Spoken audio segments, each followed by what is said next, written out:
पार्थाय प्रतिबोधितां भगवता नारायणेन स्वयं व्यासेन ग्रथितां पुराणमुनिना मध्ये महाभारतम् अद्वैतामृतवर्षिणीं भगवतीम् अष्टादशाध्यायिनीम् अम्ब त्वामनुसन्दधामि भगवत् गीते भवद्वेषिणीम्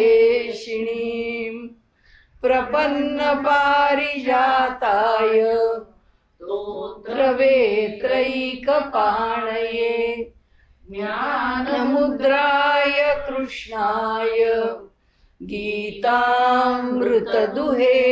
नमः।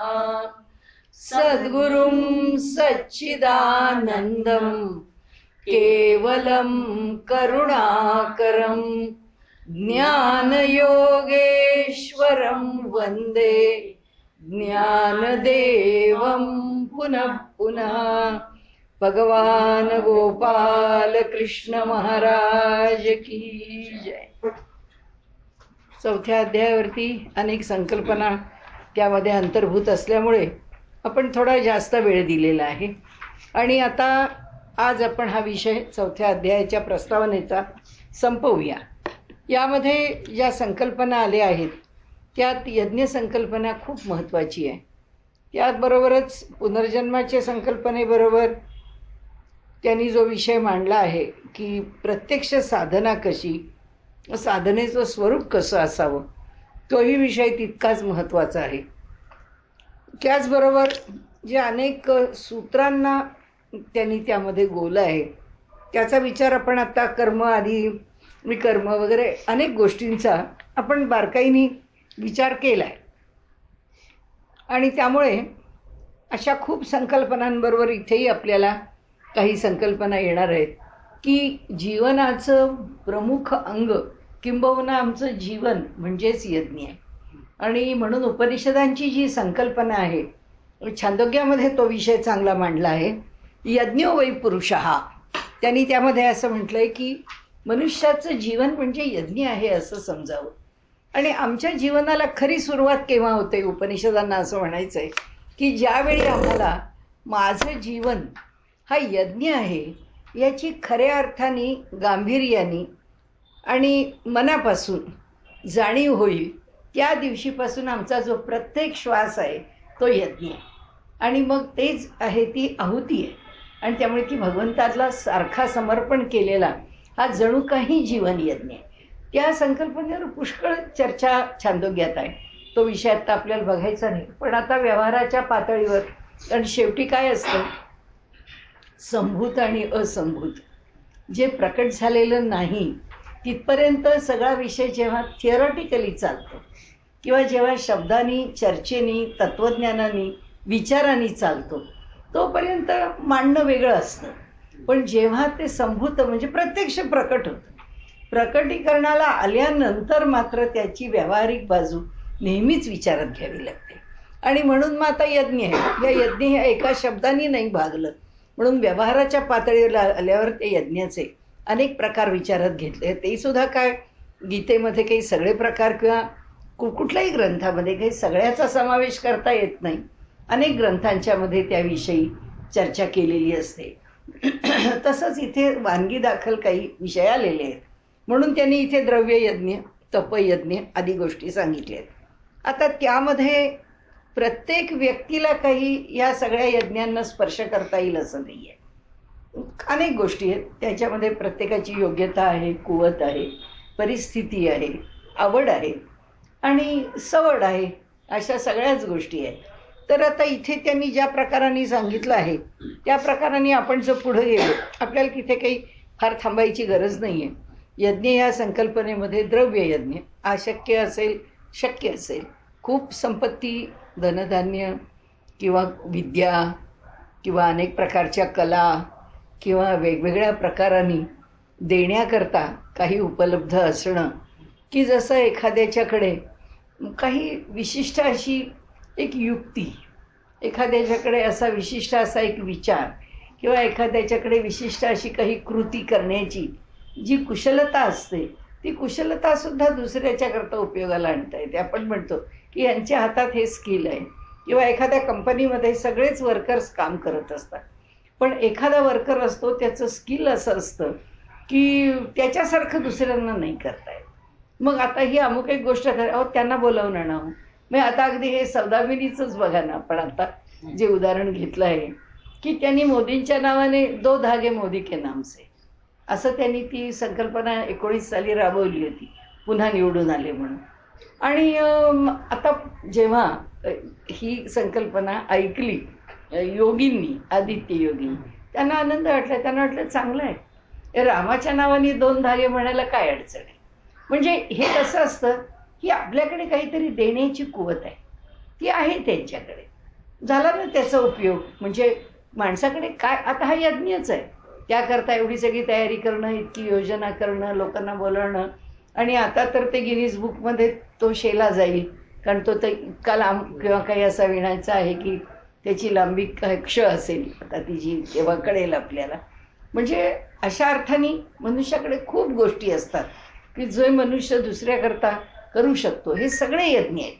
तर असो, तर त्या यज्ञांच्या मध्ये प्रत्येक यज्ञाला आपण स्पर्श करू शकतो असं नाही, प्रत्येक गोष्टीमध्ये आपण सहभाग घेऊ शकतो असं नाही. प्राणायामासारखा यज्ञ आहे, नाही करू शकू. कदाचित नियत आहारासारखा यज्ञ आहे, तो तर अलीकडच्या काळामध्ये जवळजवळ 90% लोक करू शकत नाहीत. व्यवसायच असे आहेत की त्या व्यवसायामध्ये वेळच्या वेळी भोजन मिळेल आणि नियमित तसंच मिळेल, कुठे सांगणार. मनुष्य सारखा या गावाहून त्या गावाला इकडून तिकडे असतो. पुन्हा साध्या गोष्टी वाटत असल्या तरी हे अवघड आहेत. आणि त्याचबरोबर प्राणान प्राणेषु जुह्वति म्हटलंय. हे पंचप्राण आहेत, त्या पंचप्राणावरती आपल्या शरीराचं नियंत्रण आहे. तर ह्या 5ही प्राणांनी स्वतंत्ररित्या, म्हणजे असा काही प्राण स्वतंत्र नाही आहे, आपल्याला समजून घेण्याकरताच ही योजना आहे, आणि म्हणून ती दिलेली वेगवेगळ्या स्थानावरची प्राणाची नावं आहेत. पण हे सगळं जरी असलं तरी तिथे होणारं जे प्रत्येक कार्य आहे, म्हणजे अपान व्यान उदान समान, ते सर्व कार्य एकत्रितरित्या प्राणाकडे पोचवणे, किंवा एकत्रितरित्या प्राणाच्या नियंत्रणाखाली ठेवणे, किंवा एकत्रितरित्या प्राण करतो आहे असंच जणू काही अद्वैत या सगळ्यामध्ये निर्माण होणं. म्हणजे काय, मी डोळ्यांनी पाहते आहे, डोळ्यांनी पाहते आहे तर माझे हात दुसरंच काहीतरी करतायत, मन तिसरीचकडे भटकतं आहे. म्हणजे ही जी शरीराला, विचाराला, मनाला आपण केलेल्या त्यांच्या ज्या चिरफाळे आहेत, की आपल्याकडे आता त्याचं कौतुक आहे की आपण ज्याला मल्टीटास्किंग म्हणतो, पण त्या मल्टीटास्किंगमध्ये विचार किती दिशांनी धावतात, शरीर किती दिशांनी धावतं, मन किती दिशांनी धावतं, वगैरे वगैरे. तर प्राणान प्राणेषु जुह्वति इथे जेव्हा म्हणतो त्यावेळी असं आहे की भिन्न भिन्न प्राणांनी केलेलं जे काम आहे ते एकसमयावच्छेदे करून, किंवा ते सर्वत्र एकत्र होऊन त्याच्यात एक प्रकारचं अद्वैत निर्माण होऊन ते केवळ एक प्राण करतोय असं झालं तरच त्या कर्माला सामर्थ्य येतं, तरच त्या कर्माला यशस्वीता येते, तरच त्या कर्माला खोली येते. अन्यथा ते कर्म तसं वरवरचं होतं. आपल्याला वाटतं मल्टीटास्किंग, पण त्याच्यात माणूस काहीच साधत नाही, त्याच्यामध्ये कोणत्याही एका गोष्टीतलं स्किल नाही साधू शकत, त्याच्यामधलं कौशल्य नाही मिळवू शकत. कुशलता अंगामध्ये आधी बांधली आहे आणि मग घडलं आहे, किंवा खूप अनुभवांती मनुष्याला एका वेळी 2 गोष्टी करता येतात, ही क्वचित गोष्ट आहे. पण जोपर्यंत काही साधायचं आहे तोपर्यंत असं होत नाही. आणि म्हणून सर्व प्राणांच्या ज्या क्रिया आहेत, थोडक्यात काय, सर्व प्राणांच्या क्रिया या मूळ प्राणाच्या मध्ये विसर्जित व्हाव्यात किंवा त्याच्याशी जोडलेल्या असाव्यात, त्याला पूरक असाव्यात. म्हणजे स्वयंपाक करताना स्त्री आहे, काम करताना पुरुष आहे, यंत्रावर असणारा कामगार आहे, गायन करत असणारा गायक आहे, वादन करणारा कलाकार आहे, त्याचं पूर्ण अंतःकरण इथे असेल.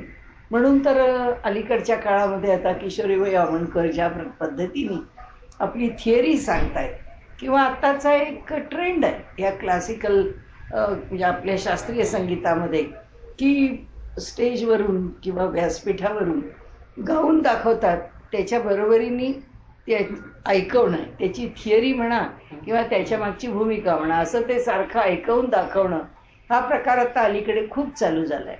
त्याचं कारण असं की आता गाणं म्हणजे काही वरवरची कसरत नाही आहे. गाणं म्हणजे वरवरचे स्वर लावणे नाही. आणि मग जर स्वरच लावायचे तर गाण्यामध्ये स्वर किती कशा प्रकाराने वगैरे वगैरे त्याचा काय बारकावा आहे. आता तो जर त्यांनी आम्हाला ऐकवला तर तेव्हा आम्हाला कळेल. कारण आता परिस्थिती अशी आली आहे की त्या क्षेत्रामध्ये सुद्धा जोरजोरात तबला वाजतोय, जोरजोरात ताना घेतोय, आरडाओरडा करतो की लोकांना वाटतं काय गाणं आहे, काय गाणं आहे, टाळ्यावर टाळ्या. अरे पण त्याची आलापी, बडद, रागदारी, त्याच्या ज्या जागा आहेत ते त्याचं काही म्हणजे थोडक्यात सांगायचं ते असं की प्रत्येक गोष्टीकरता एक त्याची जी उच्च स्थिती आहे ती स्थिती जर प्राप्त व्हायची असेल तर तो पुन्हा यज्ञच आहे. त्याशिवाय अन्य काही असू शकत नाही.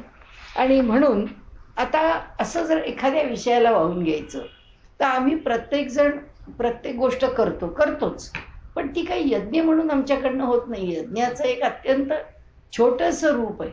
आम्ही जमेल तसं दान देतो, आम्ही जमेल तितका प्राणायाम करतो, जमेल तितकं खाण्यापिण्यावर नियंत्रण ठेवतो, उपवास करतो, जे जे जमेल ज्याला जसं तसं करतो.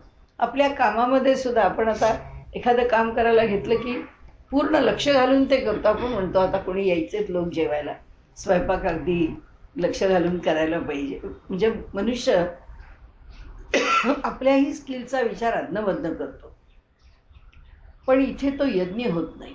पण त्यांनी आपल्याला सांगितलं की तुम्ही 2 यज्ञ तर नक्की करू शकता. एक यज्ञ जो आहे तो स्वाध्याय यज्ञ आहे आणि दुसरा यज्ञ आहे तो तपयज्ञ आहे. म्हणजे द्रव्यानंतर तप शब्द घेतला. त्या तपयज्ञाच्या बाबतीमध्ये असं आहे, स्वधर्माचं पालन हेच तप आहे. की जे माझ्यावरती येऊन पडलेलं आहे ते मी योग्य प्रकाराने माझ्या जीवनात चालवत राहणं हेच माझ्याकरता तप आहे. आणि स्वाध्याय हा जो आहे तो स्वाध्याय मी करत राहिलाच पाहिजे. प्रकार कोणताही असेल, नामस्मरणादी असेल, नाही तर शास्त्रादी पठणाने ज्ञानाच्या मार्गाचा असेल. मार्ग कोणताही स्वीकारलेला असला तरी सुद्धा स्वाध्यायाला पर्याय नाही आहे. किंवा पर्याय नाही आहे आपण म्हणतो, पण त्यांचं म्हणणं असं की या 2 गोष्टी तरी म्हणजे सगळ्याचा सार काढलं आपण किंवा सगळ्याचा एकत्रित विचार केला तर आपल्यासारख्यांनी यज्ञ या संकल्पनेमध्ये बसायला या 2 गोष्टी कराव्या. एक आपल्या स्वधर्माचं आचरण किंवा पालन करावं आणि दुसरं म्हणजे आपण काही ना काहीतरी उपासना, काही ना काहीतरी स्वाध्याय, काही ना काहीतरी जप तप, काही ना काहीतरी पठण वाचन. म्हणजे कोणी कसं म्हणतं काही नाही तरी मी 5 वेळा तरी ज्ञानेश्वरीच्या रोज वाचते, काही नाही झालं तरी मी आपलं एक भीमरूपी तरी म्हणते, नाही तर रामरक्षा तरी म्हणते. याचा अर्थ असाच होतो की काही झालं तरी स्वाध्याय, प्रवचनाभ्याम न प्रमदितव्य, प्रवचन सोडा पण आपला स्वाध्याय कधी सुटू नये, ही त्यातली एक भूमिका झाली. दुसरी भूमिका अशी की ही भूमिका पालन करता करता किंवा करत असताना आमच्या जीवनात मिळणारं जे सुख आहे ते सुखच खरं यज्ञाचा प्रसाद आहे किंवा आमच्या जीवनामध्ये मिळणारं त्याच्याकडून मिळणारं फळ आहे. आता कर्माच्या बाबतीत जसं सांगितलं आहे तसं. आणि म्हणून त्यांनी संकल्पना फळ किंवा प्रसाद ह्या स्वरूपात सांगितली नाही. त्यांनी सांगितली ती असं की यज्ञ करून जे अवशिष्ट राहील, म्हणजे यज्ञ केल्यानंतर जे उरेल त्याचा तुम्ही स्वीकार करा, त्याच्यात सुख आहे. म्हणजे सगळं कुटुंब आहे. आता आपल्याकडे पूर्वी तर सगळ्यांना माहिती आहे भारतामध्ये पारतंत्र्याच्या काळात तर जवळजवळ पैशाची उपलब्धी पाहून लोकांना नव्हती. समाजामध्ये मनुष्य दारिद्र्य रेषेच्या खाली तर खूप होते. मध्यम म्हणजे ज्याला आजकाल लोअर मिडल क्लास म्हणतात असा जवळजवळ सगळा समाज होता. हायर मिडल क्लास वगैरे तर त्यावेळी फार नव्हताच. होते ते एकदमच राजवाडे असायचे. बाकीच्यांची परिस्थिती बेताचीच असे. परंतु या सर्व परिस्थितीमध्ये घरात काही करायचं, काही नवीन आणायचं तर घरातल्या त्या मोठ्या माणसाला म्हणजे जो कर्ता पुरुष आहे त्याला आयुष्यभर तरी कधी कपडे शिवले जात होते की नाही कोण जाणे. काय असेल ते की घरातली काही मुलं नाही आता मला हे नकोय मला हे आवडतं, बरं ठीक आहे तू नाही वापरत मी वापरतो, चला मी वापरेन, ते वाया घालवू नका. नवीन शिवायचंय, नवीन करायचंय, काही आणायचंय, काही कोणाला हवंय, घरातल्या सगळ्या लोकांची आधी जी काही इच्छा आहे, काही आवश्यकता आहे ती पुरवली जात असेल. मग तो जो मुख्य मनुष्य आहे त्याच्याकरता काही घ्यायचं नाही घ्यायचं. जवळजवळ खरं म्हणाल तर आमच्या डोळ्याने आम्ही कधी त्या मुख्य पुरुषांनी आपल्याकरता काही घेतलं आहे असं आम्ही पाहिलंच नाही, बहुतेकांच्या घरी पाहिलं नाही. म्हणजे आता आपण इतकं बोलायचं की नाही माहिती नाही, पण अगदी त्यावेळी जेव्हा हे सिंथेटिक कपडा नवीन आला, टेरेलिन टेरिकॉट त्यावेळी म्हणायचे, हे आल्यानंतर तर घरोघर लोकांच्याकडे म्हणजे मोठ्या करत्या पुरुषांनी 3 नाही तर 4च कपडे असायचे. संपलं. आयुष्यभर आम्ही त्यांचे तेच कपडे पाहिले, कारण ते फाटले नाहीत, कधी जुने झाले नाहीत, त्यांनी कधी नवे शिवले नाही, किती वर्ष. म्हणजे शेवटी म्हणून की बाबा आता हे टाका आणि दुसरे घ्या. हे सांगण्याचा हेतू असा आहे की यज्ञ अवशिष्ट म्हणजे जे सातत्याने करत राहावं लागतं स्वधर्माच्या आचरणामध्ये, ते करत करत करत ते देत घेत, केवळ आर्थिकच विषय आहे असं नाही, सर्वच आपला वेळ आहे, आपले कष्ट आहेत, आपले हौसमौज आहे, आपल्या अपेक्षा आहेत, सगळंच त्या यज्ञाच्या रूपाने आम्ही जेव्हा देत राहतो, आम्ही म्हणजे तो जो साधक आहे, जी व्यक्ती आहे, जो मनुष्य आहे, तो हे देत देत जे शिल्लक राहतं. या आजच्या दिवसामध्ये आनंद कशाचा शिल्लक राहिला. आज या मुलाला चांगले मार्क मिळाले आपल्या घरात, आज काय दुसरं झालं, घरात कुणीतरी चांगली बातमी आणली, त्या शेजाऱ्याच्याकडे आम्ही सगळ्यात आनंद होता. कारण काय जीवनात असं जगत असताना मिळणारी दिसणारी प्रत्येक गोष्ट जेही यज्ञ अवशिष्ट या भूमिकेतूनच स्वीकारली जात होती. त्यामुळे त्यांनी सांगितलंय की यातला आनंद किंवा यातली गंमत माणसाला तेव्हाच कळेल जेव्हा तो दुसऱ्याकरता काहीतरी करत राहतो, जेव्हा तो दुसऱ्याला काहीतरी देत राहतो. तर अशा खूप प्रसंग कुणाकुणाच्या आयुष्यातले आपल्याला सांगता येतील. काय आंबेडकरांच्या सारख्यांना सुद्धा नाव देण्यापासून शिक्षकांनी केलं. तो यज्ञच आहे. ते काय मला परत कुणी म्हणणार आहे, मला कुणी सांगणार आहे, मला कुणी मोठेपणा देणार आहे, हा काही त्याच्यामधला भाग नव्हता. त्यामध्ये त्यांना वाटलं हे असं करावं, केलं, संपला विषय. तर त्याचं फल काय मिळायचं असेल ते मिळेल, नाही तर न मिळेल, म्हणून त्याला फल शब्द दिला नाही आहे. म्हणून ही संकल्पना आपण लक्षात ठेवावी की त्याला अवशिष्ट असं म्हटलं, की हे सगळं केल्यानंतर जे उरलं, जसं घरामध्ये गृहिणी सगळ्यांची जेवणं झाल्यानंतर जे उरलेलं असतं त्यात भाजी असेल नाही तर घासभर असेल, आमटीच फक्त राहिली असेल, तिचं काही अडत नाही, ती तेवढ्याबरोबरच जेवते. जे राहिलं आहे ते तिचं यज्ञ अवशिष्टच आहे. आणि म्हणून त्यांनी सांगितलं की असा जो मनुष्य आहे तो कसा असतो, ते त्याच्या ठिकाणी म्हणाले असा हा यज्ञ अवशिष्ट यज्ञाचा जो परिणाम आहे जीवनामध्ये, आम्ही स्वधर्माचं आचरण केल्यानंतर आम्हाला जे प्राप्त आहे ते प्राप्त झाल्यानंतर काय होतं, आम्हाला ज्ञान होतं, ज्ञानामृताची प्राप्ती होते. आता ज्ञान अमृत त्याला आता कशाला म्हणायचं, जे अक्षय ज्ञान आहे ते म्हणजे आमची जी बुद्धी आहे ती आपोआप इतकी विवेकाने युक्त होते, म्हणजे तिच्या ठिकाणचा विवेक इतका वाढत जातो किंवा अशा दर्जाचा निर्माण होतो की फक्त सुखच सुख आहे.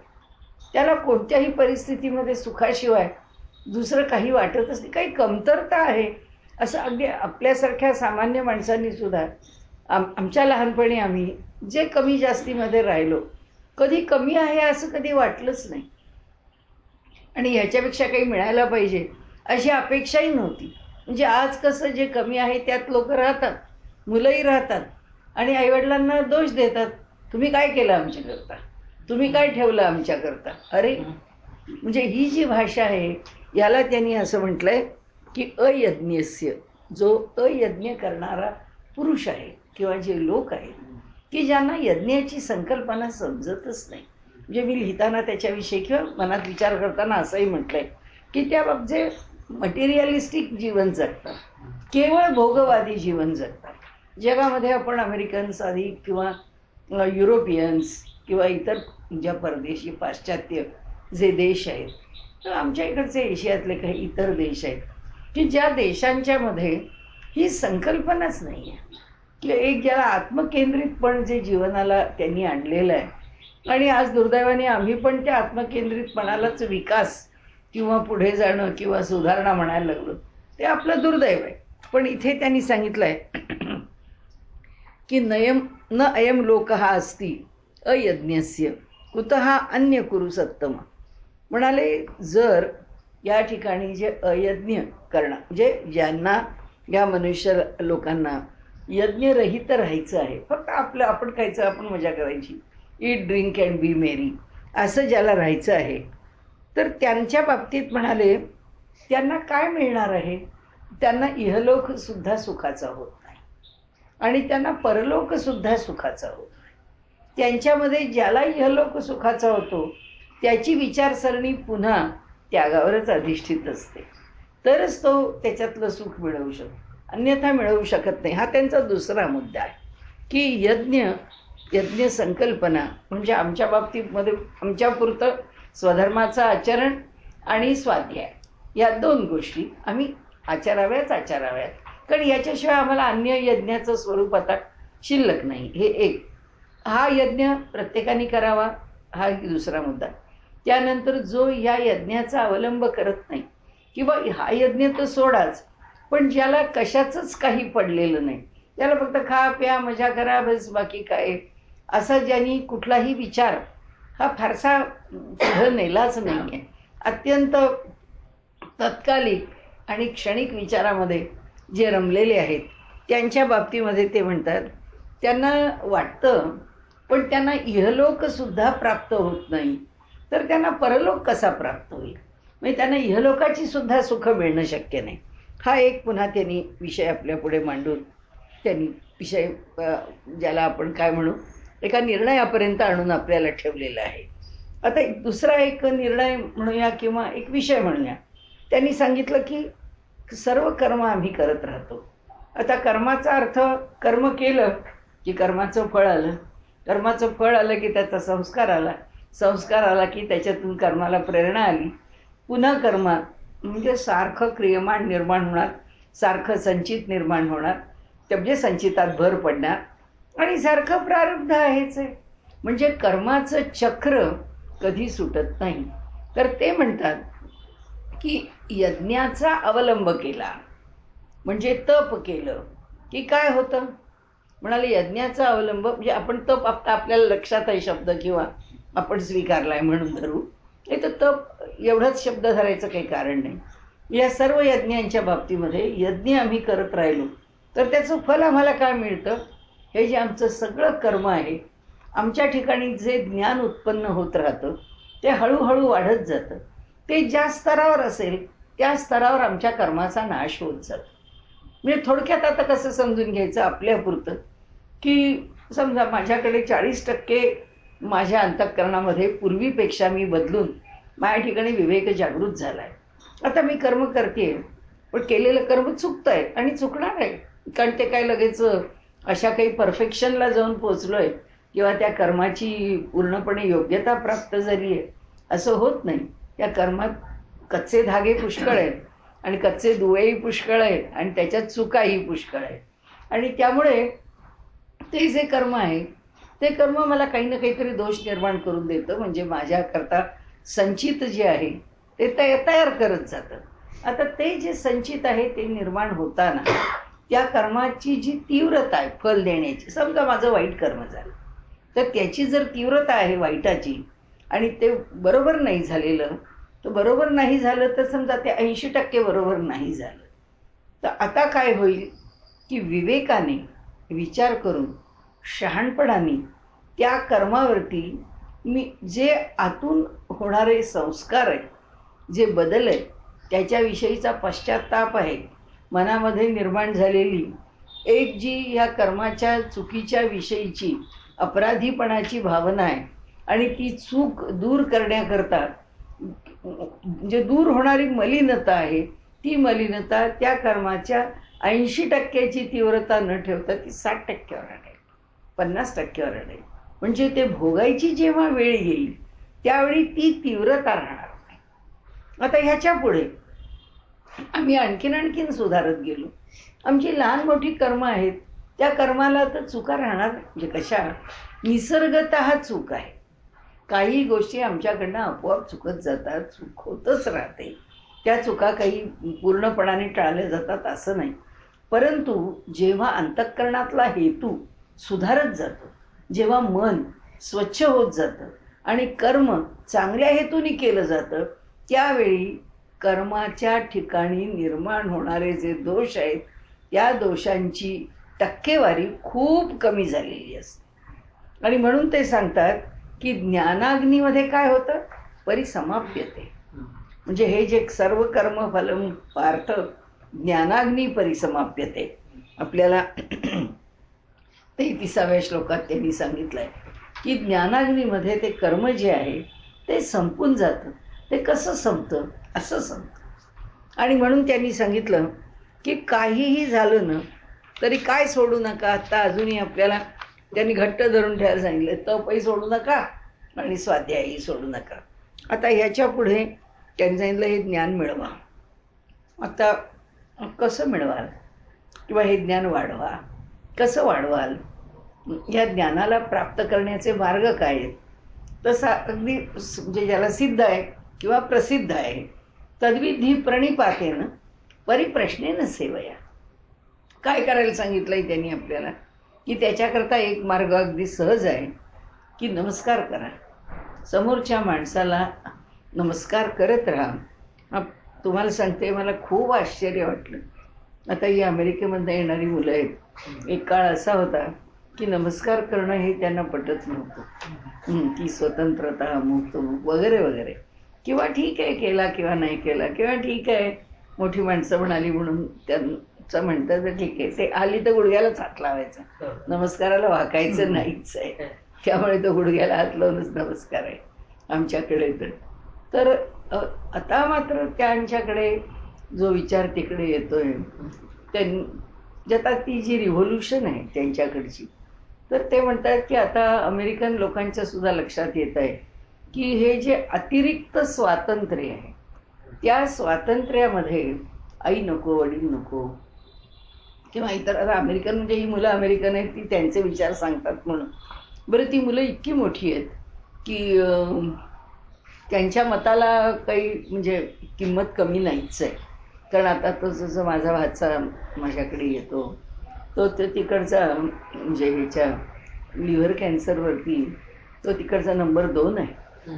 म्हणजे अमेरिकामधला नंबर 2चा म्हणजे डॉक्टर आणि सायंटिस्ट म्हणून ओळखला जातो. आणि त्याच्या बाबतीत तर रिसर्चचा PhD आणि डॉक्टर आणि त्याचं स्पेशलायझेशन हे सगळे सुपर डुपर स्पेशलाइज्ड आहे. तर ते सगळं स्पेशलायझेशन बघता तो नंबर 1 आहे आज. म्हणजे जगातल्या ज्या पहिल्या 10, 12, 15 स्पेशलिस्ट लोकांची जर यादी काढली तर त्यातला तो एक आहे. ही मुलं जेव्हा सांगतात की आमच्याकडे, तो म्हणतो, मी म्हटलं आशू मला नमस्कार केलास तू, असं मी त्याला आठवणी. हो मामी म्हणाला, करायलाच पाहिजे. कारण बो डाऊन केल्यानंतर काय होतं, काय म्हणाले आपले चेंजेस होतात इमोशनल आणि ब्रेनमधले, ते आता आम्हाला पण कळायला लागले. म्हणजे सांगायचं आहे इथे की तद्विधी प्रणिपाते, समोर दिसणाऱ्या माणसाला नमस्कार केला तर त्याला काही मोठेपणा दिलाय, त्याला काही मोठेपणा मिळालाय म्हणून मुठभर मांस चढायचं आहे असं नाही. त्याला काय व्हायचं असेल ते होईल, पण आधी तुझ्यात फरक पडणार आहे, त्याच्यात पडणारच आहे. त्याच्यामध्ये मोठा फरक असा आहे की तो तुम्हाला देणार आहे, म्हणजे तो त्याच्याजवळचं देणार आहे. वास्तविक पाहता त्याला खर्ची पडायचं आहे, म्हणजे यज्ञ येतो खऱ्या अर्थाने. की कारण अंतःकरणापासून नमस्कार करणाऱ्याकरता आशीर्वादच येतो, दुसरं काय येणार आहे समोरचा वाकला म्हटल्यानंतर. आता हा जेव्हा अंतःकरणापासून आशीर्वाद देतो तेव्हा त्याच्याकडे ह्याचे चांगले विचार जातातच ना, चांगले संकल्प जातातच ना, त्याचं चांगलं पुण्य जातच ना, नाही कसं येणारच आहे त्याच्या मागे. म्हणून तर ही म्हणते ना दुर्योधनाला गांधारी की अरे वेडेपणा केलास तू, तुला माझ्यासमोर येताना संकोच वाटला आणि तू तुझं शरीर वस्त्रांनी झाकून आलास. म्हणाले की माझ्या दृष्टीत असणारं जे सामर्थ्य आहे ते मी तुला दिलंच असतं. वास्तविक पाहता जी यतो धर्मस ततो जय हा म्हणत असते की जिथे धर्म आहे ज्या बाजूला त्याच बाजूचा जय होईल. दुर्योधन म्हणतो आई मला तू सांग, एकदा तरी तू म्हण की माझा जय होईल. ती म्हणते नाही, नियम हाच आहे, यतो धर्मस ततो जय. तुलाही म्हणत नाही, मी पांडवांनाही म्हणत नाहीये, मी फक्त धर्माचा जय होईल एवढंच म्हणते. म्हणजे जी इतकी हातात दारवाडी काटा घेऊन उभी आहे ती सुद्धा मुलाकरता जेव्हा तो येतो मागायला, जेव्हा तुम्ही त्याला नमस्काराला जाता त्यावेळी उपजत त्याच्याकडून मिळणारा तो आशीर्वाद आहे आणि तो त्या अंतरात्म्याचा आशीर्वाद. म्हणजे जसं थोडंसं विषय बदलून व्यवहारामध्ये सुद्धा मनुष्य खूप चांगला असतो, एखाद्याने एखाद्याला फसवलेलं असतं, दंड जाऊ दे ना, ते त्यांनी नाही पैसे घेतले मागितले घेऊन गेला, ते काही परत केले नाही जाऊ दे ना, हा माणूस खोटं बोलला, खोटं बोलून त्यांनी आपला काहीतरी फायदा घेतला, सोडून द्या ना. तो ते फारसं मनावर घेत नाही, तो घेतच नाही. परंतु ह्याचा जो अंतरात्मा आहे ना, तो अंतरात्मा त्याच्याही ठिकाणी आहे आणि ह्याच्याही ठिकाणी आहे. ह्या जीवाला जेव्हा तो जीव त्रास देतो तेव्हा तो अंतरात्मा ते मान्य करत नाही, तेव्हा तो अंतरात्मा चालवून घेत नाही, तो त्याला बरोबर शिक्षा देतो. आम्ही नसतो त्याला शाप दिलेला. मी नेहमी म्हणते सुद्धा, म्हणजे बायकांना वगैरे या येणार आहे की आम्ही तुम्हाला दुष्टपणाने करावं वागावं, तुम्ही आमच्याशी वागल्या म्हणून आम्ही तुमच्याशी वागावं असं आम्हाला काही वाटत नाही. काय वाटायचंय आणि काय वागायचंय तो विषय नाही आहे. परंतु जो अंतरात्मा आहे ना, तो अंतरात्मा मात्र ह्या जीवाला जो झालेला त्रास आहे, अरे ही वस्तू गेली, अरे असं झालं, किंवा घडलेली घटना ही त्याला विपरीत घडली, त्याला चालत नाही, कारण त्याला तोही काय ना हा काय दोघंही सारखे. याला जर तो त्रास देतो तर तो त्याला त्याची शिक्षा देतो. म्हणजे आम्हाला शिक्षा द्यायची गरज नाही. आम्ही म्हणतो की काही लोक कसं म्हणतात, अहो यांनी इतकं आमचं वाटोळं केलं, काही यांचं चांगलं व्हायचं नाही बरं, यांच्याही घरादाराचं वाटोळं होईल, यांच्याही घरावरून कर्जाचा नांगर फेक. काही म्हणायची गरज नाही, काही म्हणायची गरज नाही. त्यांनी जितका त्रास दिला असेल, त्यांनी जितका आमच्यावर अन्याय केला असेल, त्या अन्यायाचं परिमार्जन आमच्यात तो करणारा तो तिथं बसलाय आणि तो त्याच्या अखत्यारीत करत राहतो. आणि म्हणून त्यांनी इथेच म्हटलंय ना की प्रणिपात ही गोष्ट फार वेगळी आहे. जसं कर्णाने फसवून विद्या घेतली आणि ज्या क्षणी कळलं की ह्याच्या पायात जेव्हा भुंगा आतमध्ये शिरला तरी इतकं रक्त येत आहे, तरी सुद्धा हा काही हुंकी चू करत नाही, याचा अर्थ हा ब्राह्मण नाही आहे, हा क्षत्रिय आहे. कारण ब्राह्मणाच्याकडे सोसण्याचं सामर्थ्यच नाही, सोसेल तर क्षत्रिय सोसेल. याबरोबर परशुराम म्हणतात, सांग तू कोण आहेस. कबूल करतो, मी वेश घेऊन आलो, मला तुमच्याकडनं विद्या हवी होती. त्यांनी सांगितलं तू विद्या तर मी तुला दिलीच आहे, देणारच आहे तुझ्या केलेल्या सेवेचं फल म्हणून, पण ती विद्या तुला ऐक्यावेळी आठवणार नाही किंवा उपयोगाला येणार. झालं. म्हणजे कोणाला काही करावं लागत नाही. मनुष्य ज्या दुष्ट हेतूनी त्या अर्जुनाला मारण्याकरता किंवा त्याच्या पुढे वरचं डोळ्याकरता म्हणून मी विद्या घ्यायला गेलो, हा हेतू धरला मनामध्ये आणि त्या हेतूनी ती विद्या मिळवायची, जे कष्ट केले ते कष्ट करून विद्या मिळाली. पण याचा अर्थ असा झाला की ती ज्या करता त्याला हवी होती ती तशी मिळाली नाही. त्यांनी खुल्या मनाने, हल्लीच्या इंग्रजी भाषेत होल हार्टेडली म्हणतो ना, तसं पूर्णपणाने सहज साध्या भूमिकेतनं मिळवलं तर ते त्याचे परिणाम वेगळे बनतात. आपण आत्ताचं म्हणजे भारताचं बदलतं चित्र पाहतो. या बदलत्या चित्रामध्ये आपल्या लक्षात येत आहे की आता काश्मीरची POKची तारीख डिक्लेअर करण्याची शहाणी वेळ आणली. इथपर्यंत गोष्टी आल्या. किती रक्तरंजित काम करावं लागलं, नाही करावं लागलं. रक्ता सांडल्याशिवाय आधी झालं ते परिस्थितीजन्य झालं, तो यांची स्ट्रॅटेजी म्हणून किंवा यांची भूमिका म्हणून किंवा ह्यांचं राजकारण म्हणून त्यांनी लोकांना नाही म्हटलं. उलट काही प्रमाणामध्ये तर या मुलांनी फेकलेले जे दगड आहेत ते खाऊन काही तर शिपाई गेलेच असतील, काही जखमी झाले असतील, पण काहींना तर गरमी मार बसला असेल, काहींना तर देह सुटावं लागलेच असेल. पण तरीसुद्धा अन्याय करून क्रौर्यानी आपली बाजू धरून जास्तीत जास्त कसं योग्य मार्गाने जाता येईल तो भाग आणखीनच सोडून द्या. त्यांनी ज्या तऱ्हेचा अतिरेकी विचार आणून वागले, पण आज जेव्हा त्यांना ती बाजू स्वीकारायची आहे तेव्हा कशा पद्धतीने त्यांनी तो आपल्यामध्ये घ्यायचा प्रयत्न केला बघितला तर काळ कसा बदलतो. म्हणजे सांगायचा हेतू असा की जे आम्हाला हवं आहे ते आम्ही जर चांगल्या मार्गाने मिळवण्याचा प्रयत्न करत राहिलो तर भगवंत त्याच्याकरता चांगलाच मार्ग निर्माण करतो. आपल्याला माहीत नसतं तो कसा निर्माण करेल, तो करणारा तो आहे.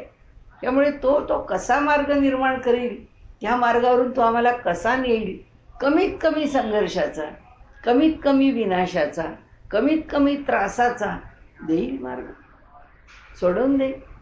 म्हणजे म्हणून त्यांनी सांगितलं की सुरुवात काही असेल ज्ञान मिळवण्याची, हे ज्ञान जे आहे ना, हे ज्ञान कोणत्या स्वरूपाचं आहे. व्यवहारामधलं मला हे मशीन शिकायचं आहे, मला ती भाषा शिकायची आहे, मला ते गाणं शिकायचं आहे, या जातीतलं नाही आहे. हे सत्य ज्ञान आहे. म्हणजे जे मूलभूत निखळ ज्ञान आहे. या ज्ञानाने माझी बुद्धीच बदलणार आहे. हे जे ज्ञान आहे ते माणसाच्या ठिकाणी त्याचा सगळंच म्हणजे IQ, EQ, SQ सगळंच वाढवणारी आहे. त्याचा जो कोशंट आहे तो कोशंटच ट्रान्सफर होणार एका वेगळ्या भूमिकेमध्ये, ज्याला सात्विक बुद्धी म्हणतात. तशी ती सात्विक बुद्धी अनेक प्रकारचं सामर्थ्य देणारी आहे. म्हणजे ज्ञानाचा विषय आपल्याला असं वाटतं की तो पहिला आला त्याला गोल्ड मेडल मिळालं. म्हणजे आमच्या व्यवहाराच्या पातळीवरच्या ज्ञानाच्या ह्याच संकल्पना आहे. इथे तसं नाही आहे. इथे टोटल ट्रान्सफॉर्मेशन आहे. इथे पूर्णपणे बदल आहे. आणि ती जी बुद्धी आहे ती सात्विकतेला जाऊन पोचते. ती सात्विक झालेली बुद्धी जे काम करते, काम तेच आहे, समोरच्याला बदलायचंच काम आहे, समोरचा बदलायचाच आहे. पण ज्या पद्धतीने रागावून धाकधपाशा करून चार गोष्टी त्याच्याकरता वेड्यावाकड्या गरज उरत नाही. आपोआप बदलत जातं, आपोआप बदलत जातं. म्हणजे त्यावेळी हे हृदयीचे ते हृदयी जातं. हे जे सामर्थ्य आहे ते सामर्थ्य त्याला घडवतं, त्याला बदलवतं. अर्थात हे आपण थोडंसं अधिक पुढं जाऊन विषय बोललो, परंतु या ज्ञानाच्या संदर्भात आपल्याला वाटेल की लौकिक ज्ञानाला हे सगळं उपयुक्त आहेच आहे. परंतु जो शब्द इथे ज्ञान म्हणून वापरला आहे तो ज्ञान आमच्या बुद्धीला मिळणारं सत्य ज्ञान, शाश्वत ज्ञान या संदर्भात वापरलेलं आहे. का आता म्हणजे प्रणिपातेनं, म्हणजे आपण पहिला नमस्कार बघितला, परिप्रश्नेनं प्रश्न विचारावेत. की त्यांनी असं म्हटलंय ज्या गुरुकडे जाल त्या गुरूंना प्रश्न विचारा की बा असं वाटतं मला, असं मिळावं असं वाटतं. कितीतरी गोष्टींचं अज्ञान असतं. तर कधी कधी त्यांना विचारून मग ते हा ग्रंथ घेऊ आपण वाचायला, त्या ग्रंथाच्या वाचनामधून आपल्याला कळेल किंवा त्या ग्रंथाच्या वाचनामधून तुझे प्रश्न मिटतील. उपनिषदामध्ये आपण पाहिलं तर आपल्याला अगदी म्हणजे गीता उपनिषदाचाच भाग आहे आणि त्याचंच स्मरण आपल्याला भगवंत देत आहेत करून की परिप्रश्नेनं म्हणजे काय, संवादच आहे, गुरुशिष्य संवादच आहे उपनिषद म्हणजे. म्हणजे जेव्हा गुरुशिष्य संवाद होतो तेव्हाच विषय समजतो. आता साधं संसदेमधल्या गोष्टी, तिथे गुरुही नाही शिष्यही नाही, सगळे बखाल आहेत आणि सांगणारे चांगले आहेत. असं असलं तरी सुद्धा या लोकांनी काव काव काव काव काव सुरू केली की आता तुम्ही म्हणजे शिवराज सिंह चौहानांना दिलं नाहीत. आता 5 वेळा ज्यांनी ते पद भूषवलं किंवा तिथे CMशिप मिळाली आहे, आता 6व्यांदा मिळालीच पाहिजे अशी अपेक्षा माणूसही करणार नाही. आणि मुख्य म्हणजे काही आवश्यकताही नाही त्यांना त्याच पदावर ठेवण्याची. यांनी सांगितलं की पक्के आहेत, राजकारण केलं, यांना फसवलं, यांच्याकडनं जिंकून घेतलं.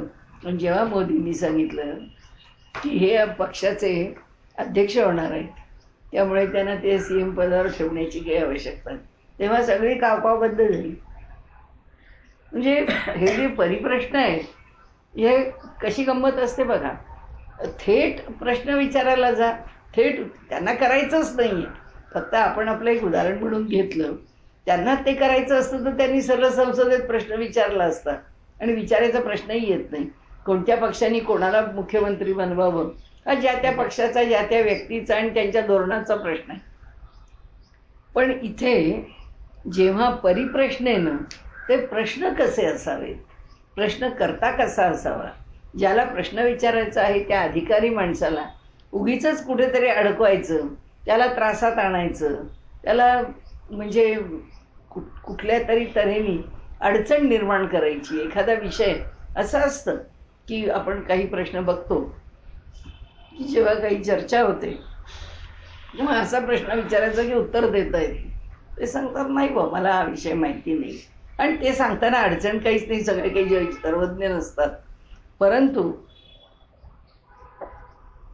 अत्यंत मर्यादेत योग्य पद्धतीने आपल्याकडून समोरच्याला आदर देऊन त्याच्या विषयाच्या संबंधाने त्याला प्रश्न विचारला तर त्याचं ज्ञान होऊ शकतं.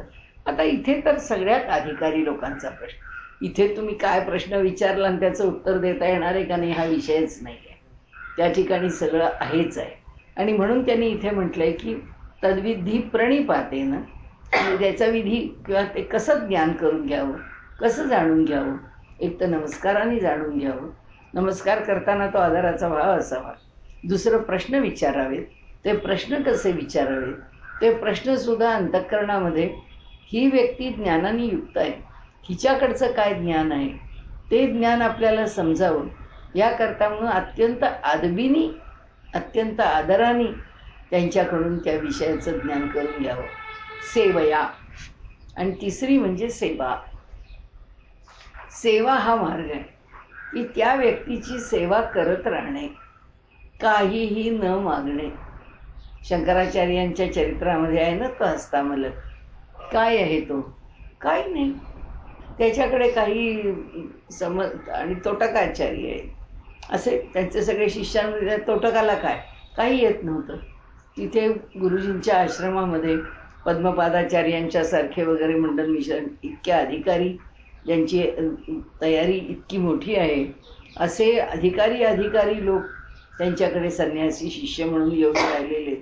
आणि हा काय करतो बिचारा शंकराचार्यांची, फक्त रोज वस्त्र धुणे.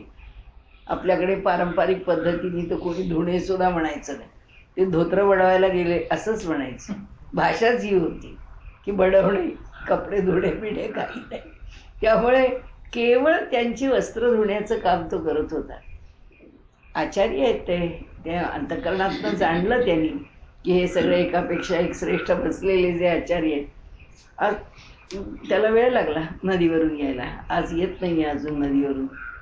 आता तो आला नाही आहे, त्याची वाट आचार्य म्हणतात येऊ दे, तो आला की आपण पाठ घेऊ. तेव्हा सगळं आपण सुरू करूया ना. नाही म्हणाले, तो आल्यावर आपण सुरू करू. मग थांबले.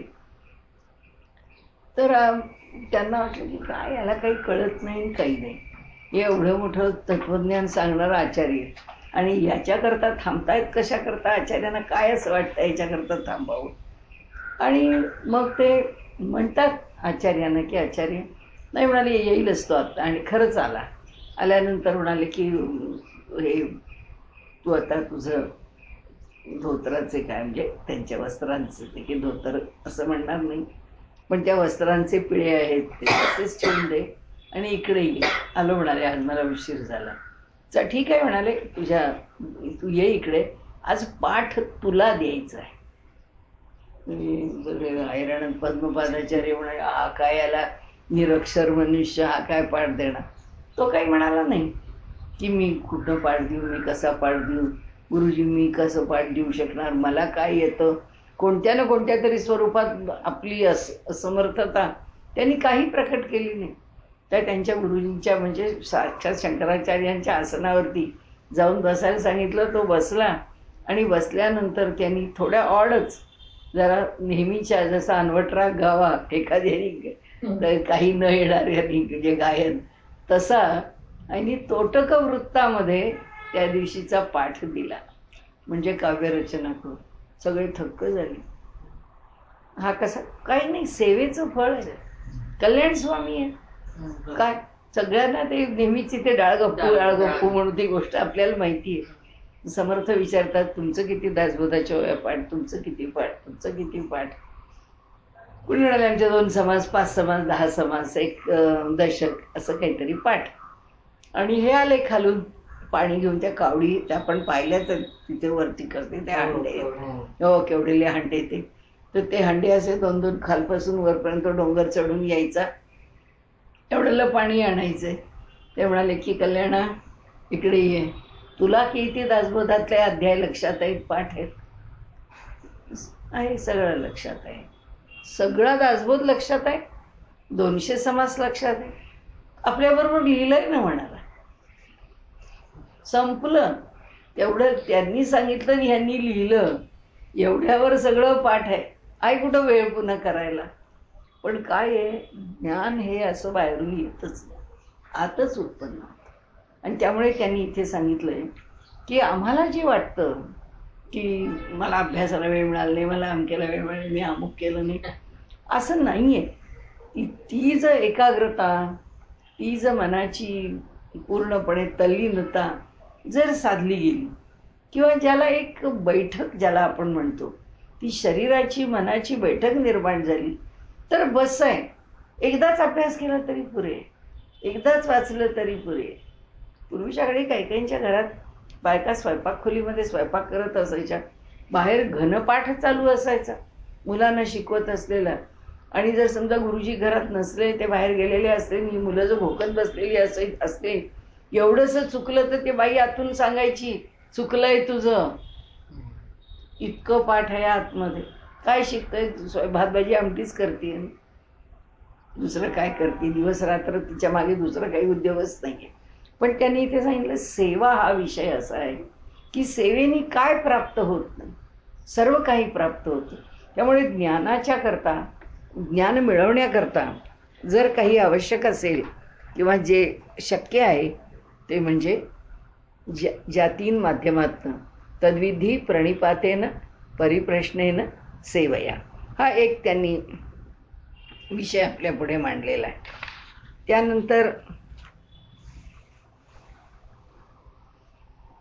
तर इथे पुन्हा एकदा त्यांनी हे म्हटलं आहे की जसं हे अर्जुना, या समिधा ज्या आहेत त्या अग्नीमध्ये जशा भस्मसात होतात, तसंच म्हणाले हे जे सगळं कर्म आहे ते कर्मच ज्ञानाग्नीमध्ये समाप्त होऊन जातं. तर ते जे कर्म समाप्त होणं आहे, तसं त्याचं स्वरूप आपण जर विचारामध्ये घेतलं तर ह्या जन्मामध्येच आपल्याला आपलं कर्म समाप्त करता येईल का? येईल. आम्हाला जर तसं ज्ञान झालं, तसं ज्ञान झालं म्हणजे ती तीव्रता जर अंतःकरणामध्ये निर्माण झाली, कर्माच्या विषयी वैराग्य वगैरे सगळं सोडून त्याच्याविषयीची अलिप्तता, त्या कर्माच्या विषयीची निसंगता जी आहे, ती निसंगता ज्याला प्राप्त झाली, ज्याला मिळाली, त्याला काय आहे, त्याला हा जन्म काय, पुढचा जन्म काय, तर तो त्याचा चरमजन्म होईल, तो त्याचा शेवटचा जन्म होईल. आणि म्हणून त्यांनी सांगितलं की आम्हाला, आपण जे आता म्हणतो की कर्माचे परिणाम आम्ही सौम्य करू शकू, आमचं कर्म संपेल असं नाही म्हणता येणार. पण इथे त्यांनी पुन्हा एकदा सांगितलं आहे की म्हणाले ज्ञानाग्नीमध्ये, ज्ञानाग्नी सर्व कर्माणी भस्मसात कुरुते तथा. म्हणाले जसं काष्ठांना यज्ञामध्ये टाकलेल्या ज्या समिधा काष्ठा आहेत, ती समिधांची ती जशी तो यज्ञ अग्नी नष्ट करतो, तसंच म्हणाले या ठिकाणी ज्ञान म्हणजे पुन्हा पुन्हा आपल्याला इथे विषय काय सांगितला आहे की यज्ञातून प्राप्ती ज्ञानाची होते. यज्ञ आम्ही जे हा यज्ञच आहे. सतत नमस्कार करणं, आपण कितीतरी वेळा ती गोष्ट सांगितलेली आहे नाथांच्या चरित्रात, की एक ब्राह्मण असतो, तो इतका बुद्धिहीन असतो की त्याला कोणी गायत्री मंत्र शिकवला तरी त्याच्या लक्षात राहत नाही. त्यावर ते कुणी म्हणायचे की काही नाही बाबा, तुझी मौंजी बंधन होऊन तू गायत्री जरी केलास तरी तुझ्या बुद्धीमध्ये पालट पडेल. तो म्हणून मला लक्षातच राहत नाही. काय करणार. शेवटी त्याला कळतं, सगळे आपली चेष्टा करतात, आपल्याला येत नाही काही म्हणून आपल्याला हे करतात, आपल्या मागे लागतात, निंदा करतात, पुष्कळ आपली अशी तर उडवली जाते, अपमान होतो. आणि नाथांकडे येतो तो एकनाथांकडे, त्यांना म्हणतो की महाराज मला काहीच कळत नाही, काहीच येत नाही, आणि मी ब्राह्मणाच्या घरात जन्माला येऊन मला सदा गायत्रीसुद्धा येत नाही. मला पुष्कळ प्रयत्न केला माझ्या वडिलांनी माझ्याकडनं गायत्री म्हणून, मला नाही येत, मी काय करू. काही करू नको म्हणाले.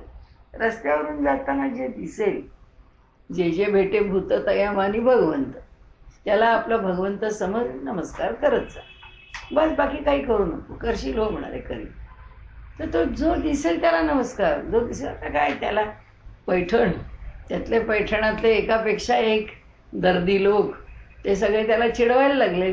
हा काय नमस्कार, दंडवत स्वामी, दंडवत स्वामी, हा काय सगळ्यांना नमस्कार घालत जातो, असं चिडवायला लागले. तर एके दिवशी आता त्यांना काहीतरी हवंच आहे, रोज जायचे नाथांच्या घरी त्यांना नमस्कार करायला. तसे त्या दिवशी नाथांच्या घरी नमस्कार करायला निघाले. एक गाढव ढिगावरती कचऱ्याच्या मरून पडलेलं होतं. ते केव्हापासून मरून पडलं होतं कोणाला माहिती. त्याची आधी दुर्गंधी सुटली होती, सगळं सडलं होतं. आणि मग ते लोक, हा चाललाय तिथून, तर ते लोक म्हणाले की काय रे, आता ह्या गाढवाला पण नमस्कार करणार का, हे त्या कचऱ्याच्या इथे आहे त्या गाढवाला. म्हणाले हो, त्याला काय, म्हणजे नमस्कार करायला काही अडचण काय आहे. मग म्हणे करणार का, आता जाणार का तिथं जाऊन, करणार का नमस्कार, कर बरं. मग करणार असलं असतं, ठीक आहे म्हणाले, तुम्ही म्हणतायत ना तर करतो. म्हणून तो सगळा कचऱ्याचा ढीग ओलांडत तो तिथे जातो आणि जाऊन त्या गाढवाला नमस्कार करतो. त्या गाढवाला नमस्कार केल्याबरोबर हा निघतो परत. त्याला काय, त्याला कशाचंच काही नाही, पाठ फिरायला निघाला. हे सगळे लोक आश्चर्यचकित होतात. ते मेलेलं सडकं गाढव, पण ते जिवंत होऊन उभं राहिलं आणि पळत निघून गेलं. आता नाथांच्या घरी हा पोचायच्या आधी हे निघाले आणि ते गेले त्यांच्याकडे. त्यांनी सांगितलं हो, या माणसाने हा चमत्कारच केला आहे. हा तिथे गाढवाच्या इथे ते सगळं कथानक सांगून, आणि गाढव जिवंत होऊन पळून हातणारे. हो का, बरं. नाथ काहीच बोलले नाही. ही सगळी मंडळी निघून गेली तिथून. हा पोचला तिथे. आल्यावर म्हणाली, या काय केलं तास तुम्ही. काही नाही म्हणाले. नमस्कार केला गाढवाला. हो म्हणाले, केला. माहिती आहे का म्हणाले तुम्हाला, तुम्ही काय केलं. नाही म्हणाले, तुम्ही नमस्कार केला ना, त्याच्यानंतर ते गाढव तिथे, ते सडलेलं गाढव उठलं, उभं राहिलं, पळत सुटलं, निघून गेलं, जिवंत झालं. असेल म्हणाले, मी काय पाहिलं नाही. ठीक आहे म्हणाले, आता एकच करा. याचा अर्थ असा की तुम्हाला मी जे सांगितलं की ब्रह्म समजून प्रत्येकाला नमस्कार करा, ती तुमची भावना इतकी प्रामाणिक आहे ब्रह्म समजून नमस्कार करण्याची, की आता त्या गाढवाला तुम्ही ब्रह्म म्हणून नमस्कार केला. आता ते गाढव उठलं ना, कारण ते ब्रह्म आहे, ते मरून कसं पडेल, आणि त्यामुळे ते गाढव उभं राहिलं. असं म्हणाले, हे पैठण आहे. उद्या कुणाच्या घरी कुणी गेला तर तुम्हाला नमस्काराला घेऊन जातील. म्हणाले, हे काही खरं नाही आहे. नाही म्हणाले, मला काहीच माहीत नाही. तुमचा काही माहिती असण्या नसण्याचा प्रश्न नाही म्हणाले. आता फक्त एकच गोष्ट आहे की तुमचा देहावरचा मोह किंवा आसक्ती जेव्हा सुटेल, लवकरात लवकर सुटली तर बरं, जेव्हा सुटेल तेव्हा तुम्ही तुमचा देह सोडा. तुम्ही आता राहू नका, कारण हे तुम्हाला जे प्राप्त झालेलं आहे. ठीक आहे म्हणाले, आणि नाथांना नमस्कार केला, नाथांच्या चरणावरच देह सोडला, दिला देह सोडून. आता ह्या लोकांना आणखी नवीन, म्हणजे कहाणी में कुछ ट्विस्ट आहे. आता तिथे असं घडल्याबरोबर काय बघायला पाहिजे. मग झालं, त्या लोकांनी सांगितलं की हा माणूस ज्यांनी गाढवाला जिवंत केलं, हा नाथांना नमस्कार करायला गेल्याबरोबर हा माणूस मेला. म्हणजे नाथांना ते बरं वाटलं नाही आहे. मग त्याचं सामर्थ्य, मग काय तर काही तोंडाला येईल ते बोलायचं. नाथांच्यामुळे त्याचा मृत्यू झालेला आहे. त्यामुळे नाथांमुळे एक ब्रह्महत्या झाली आहे. तर नाथांना आता प्रायश्चित्त मिळालं पाहिजे, आणि ह्याचं प्रायश्चित्त म्हणजे शिक्षा जी काय असेल ती दिली पाहिजे. झालं. तिथे काय, भगवंताच्या मंदिरामध्ये धर्ममंडळाची सभा घेण्याचं ठरलं. त्या दिवशी सभेला काय आसपासच्या गावातून इकडून तिकडून इतके लोक आले. नाथांना काय त्रास होतोय बघण्याकरता, काय लोक त्रास देतील नाथांना. तिथे जो काही निर्णय करायचा ते घाबरत होते. काय सोपं आहे का नाथांना शिक्षा देणं? कारण देहशासन आहे, त्याच्यामध्ये देहदंड आहे. जर त्याचा देहदंड आहे, जे त्याचा शरीर सुटलं आहे, तर त्याला आता तुम्हालाही देहदंडाचं शासन द्यावं लागेल. म्हणजे शरीराकरता शरीर असं. तर ते त्यावेळी मग आता काय यांना शिक्षा द्यायची, कशी द्यायची? तर त्याने सांगितलं की नाथांना तुमच्यासारख्या समाजामध्ये इतक्या प्रबुद्ध असणाऱ्या लोकांना शिक्षा देणं आम्हाला फार अवघड आहे. पण एक गोष्ट आहे की शिक्षा तर हीच आहे, ह्यापेक्षा वेगळी नाही आहे. फक्त तुम्ही जे सूत्र त्या माणसाला सांगितलं आणि शिकवलं, ते सूत्र जर तुम्ही सिद्ध करून दाखवलं तर ही तुमची शिक्षा माफ होईल. म्हणाले काय पाहिजे तुम्हाला? तुम्ही म्हणता ना की प्रत्येकामध्ये ब्रह्म आहे, पण प्रत्येकात ब्रह्म आहे म्हणून तुम्ही जर त्याला नमस्कार करायला सांगितलं आहे, तर मग आता असं आहे की या महादेवाच्या मंदिरामध्ये या नंदी पाषाणाचा आहे, पण ब्रह्म याच्याही ठिकाणी आहे. मग या नंदीला गवत खाऊ घाला. आम्ही गवताची पेंडी आणतो.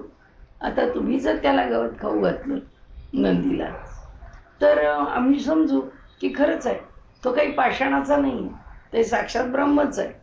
आणि मग ते आणली गवताची पेंडी, नाथांनी ठीक आहे. नाथांनी त्या जे नंदीच्या इथे नमस्कार केला. त्यांना म्हणाले महाराज गवत खायचं आहे तुम्हाला. त्याने पाठीवरती हात ठेवला आणि त्यांना गवत दिलं. तर ती दगडाचा नंदी गवत खायला लागला. आता काय हजारो लोक पाहत आहेत दगडाचा नंदी गवत खातोय. आता हे झाल्यानंतर त्या म्हणाले आमचं चुकलं, तुमचा अधिकार आमच्या लक्षात आलेला आहे, आता आम्ही तुम्हाला ही काही शिक्षा देऊ शकत नाही. ठीक आहे म्हणाले. मग नाथांनी सांगितलं नंदीला की बाबा रे, तू आता इथून जायचंस, इथे नाही थांबायचं. कारण इथं थांबलास तर लोक तुला उद्यापासून नवस करून हैराण करतील, नवसाला पावणारा म्हणून. तू गोदावरीच्या जलामध्ये समाधी घे. म्हणून मग तो गोदावरीच्या जलात खोल डोहात गेला. आजही तो नंदी तिथंच आहे. म्हणजे जेव्हा पाणी कमी होतं तेव्हा तो डोहातून वर दिसतो. आजही नंदी तिथे डोहात आहे. दुसरा नंदी स्थापन केला. सांगण्याचा हेतू असा आहे की सगळ्या कर्मांचं भस्म होतं, किती तो अडाणी आहे. काय त्याचं दोष काय थोडे असतील की ज्याला बिचारायला दोन शब्द पाठ करता येत नाही, ज्याच्याकडे काहीच करण्याचं सामर्थ्य नाही आहे.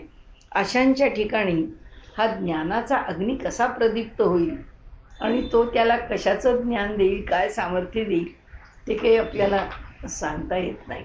आणि त्यामुळे इथे त्यांनी जे सांगितलं आहे की सर्व कर्मांचे दोष हे त्या ज्ञानाग्नीने समाप्त होऊ. आमचं काय आहे, आम्हाला ना, आम्ही इकडचेही नाही तिकडचेही नाही. आम्हाला त्याच्याकरता ती जी तीव्र मनामध्ये श्रद्धा पाहिजे, ती जी काही कर्माच्या विषयी निष्ठा पाहिजे, आणि शास्त्रावरचा आमचा दृढ विश्वास पाहिजे. त्यातलं आमच्याकडे काहीच नाही हो. हे अर्धवट ते अर्धवट, ते ऐकलं हो हो, ते ऐकलं की हो हो. म्हणजे सगळ्याच बाबतीमध्ये आमचं मन इकडे तिकडे झुकत राहतं. आणि म्हणून त्यांनी आता पुढचा सिद्धांत जो सांगितला, जो आपण नेहमी वापरतो वचन म्हणून, नाही ज्ञाने नाही समजा पवित्र मिह विद्यते. आता ज्ञानासारखं पवित्र काही नाही. त्यांनी म्हणजे शेवटी या जगातली पवित्रता त्यांनी ज्या बाजूनी, म्हणजे अल्टिमेट ज्याला आमच्या अलीकडच्या भाषेत बोलायचं तर परमोच्च स्थिती काय, ज्ञानाची परमोच्च स्थिती काय, व्यवहारात प्राप्त करण्याची परमोच्च स्थिती काय, म्हणजे ज्ञान इक्वल टू सत्य, इक्वल टू परमात्मा, इक्वल टू ब्रह्म, सगळं तेच आहे.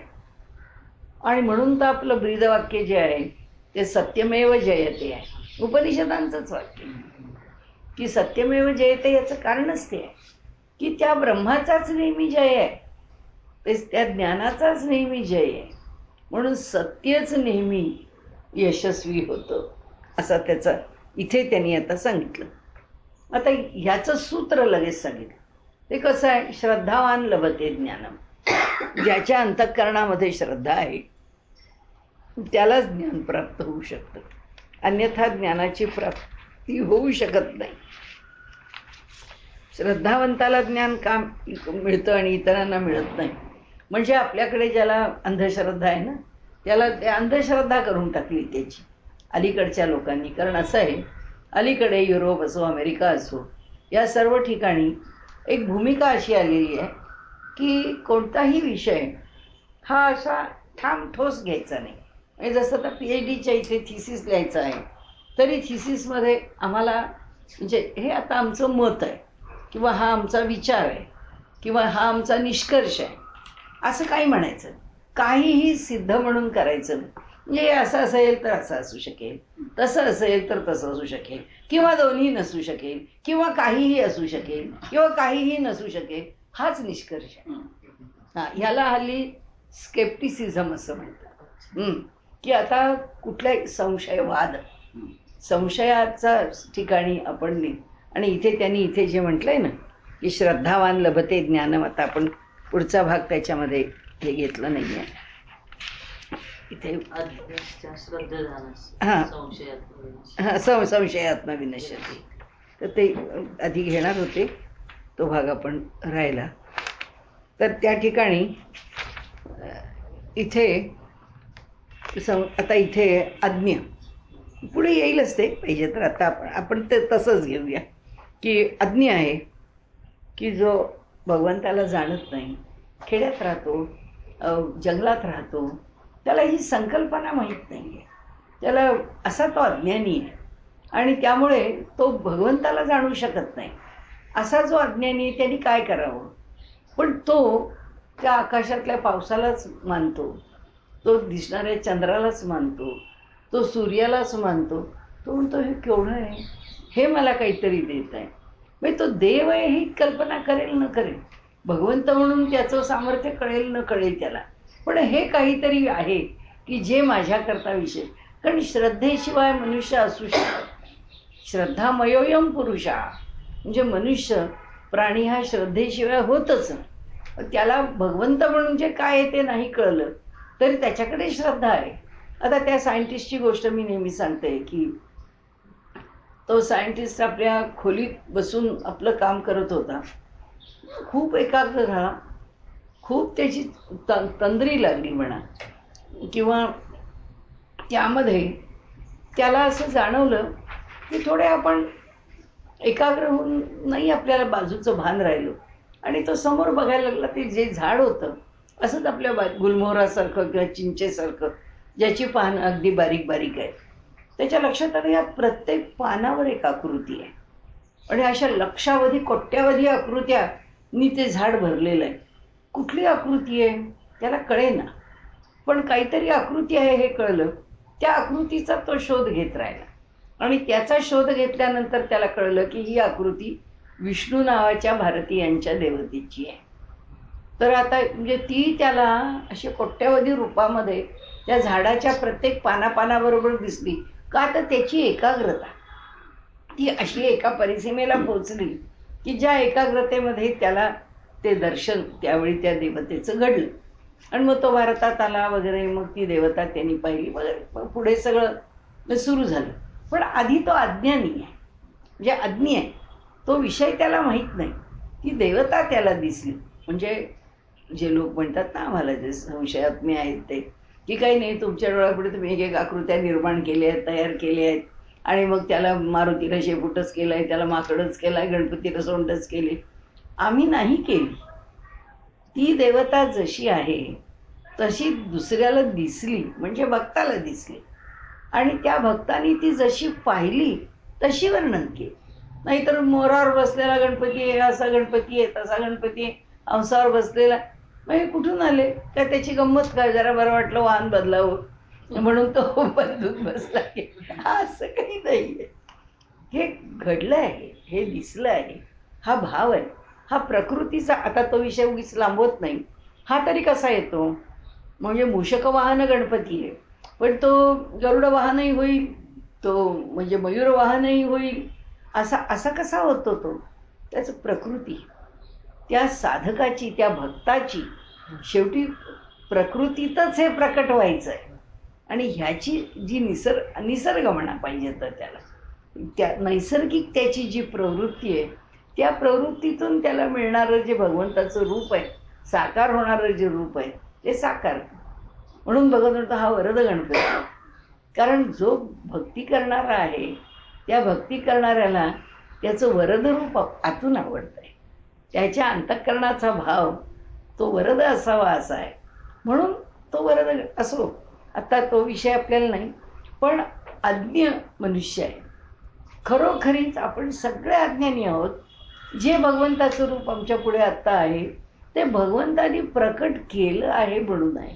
ते विष्णूला 4 हात आहेत, जस्ट फॉर फन असं काही नाही आहे. देवीला 18 हात आहेत. चला देवी जरा जास्तच गडबड करणारी आहे, तर फेडी बायकाच त्या. मग 4 हातांनी 6 हातांनी 8 हातांनी भागलं नाही म्हणून तिला 18 हात आहेत असं नाही आहे.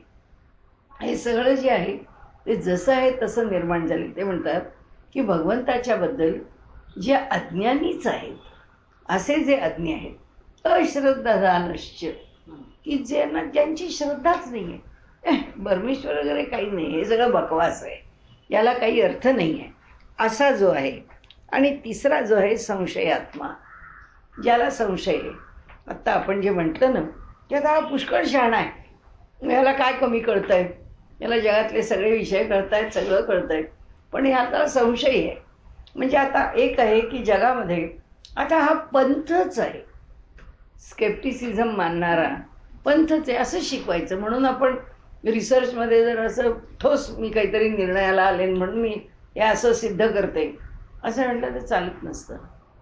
तुम्हाला असं म्हणावं लागतं की असं केलं तर हे असं आहे म्हणून असं असू शकेल, किंवा हे असं असण्याची शक्यता आहे, किंवा असं असणं संभवतं, असंच सारखं म्हणायचं. निष्कर्षाप्रत यायचं नाही. कारण का? तर संशय. आणि खूप विनोदानी गोष्ट सांगितली जाते की एक गुरु असतात, ते गुरु आपल्या म्हणजे विद्यार्थ्यांना शिकवत असतात की बाबांनो, संशय हाच खरा. कारण कशावरही विश्वास ठेवू नका. प्रत्येक गोष्टीच्या बद्दल मनामध्ये आधी संशय निर्माण करा, की त्याच्याविषयी तुमच्या मनामध्ये प्रश्न उभे राहिले पाहिजेत. आणि त्या प्रश्नामध्ये सगळ्या त्या परिस्थितीचं आकलन त्या प्रश्नातून आलं पाहिजे.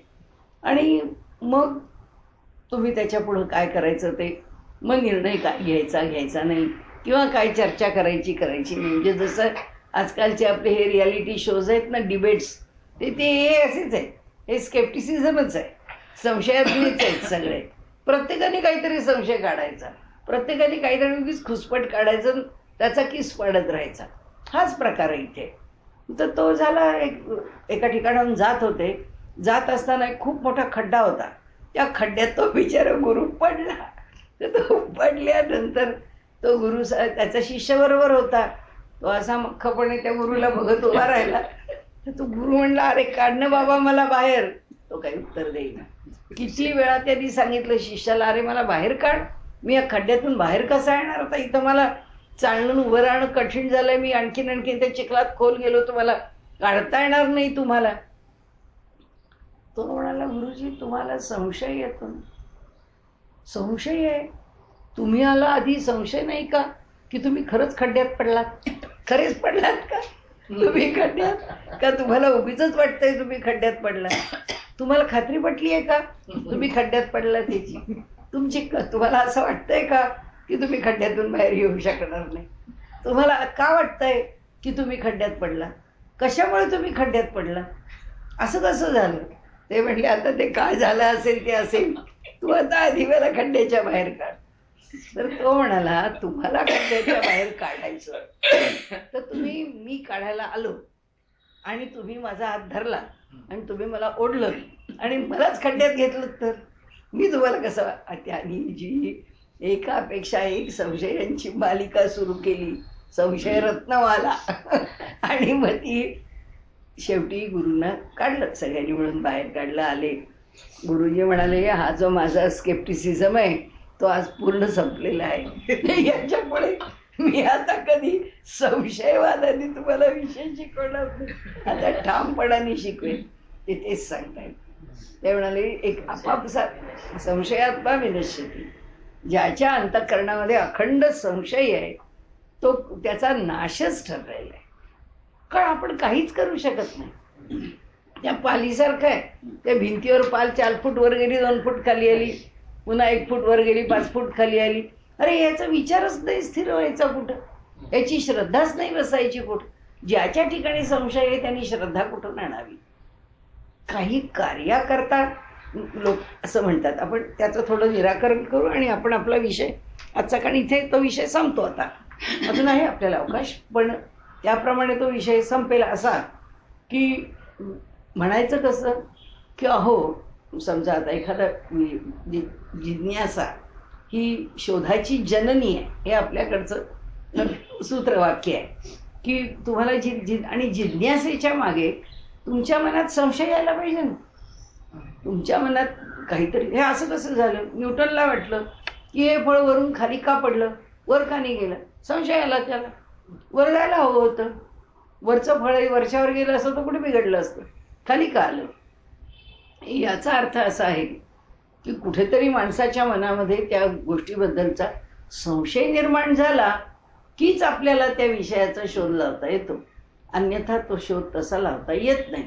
आणि म्हणून आजच्या दृष्टीने प्रत्येक ठिकाणी, आता आपण का म्हणालो रिसर्च म्हटलं तरी सारखे question marks, why, how, where, when, what, सगळं सगळं तेच तेच तेच सगळं त्या प्रश्नामध्येच पुढे जात राहायचं.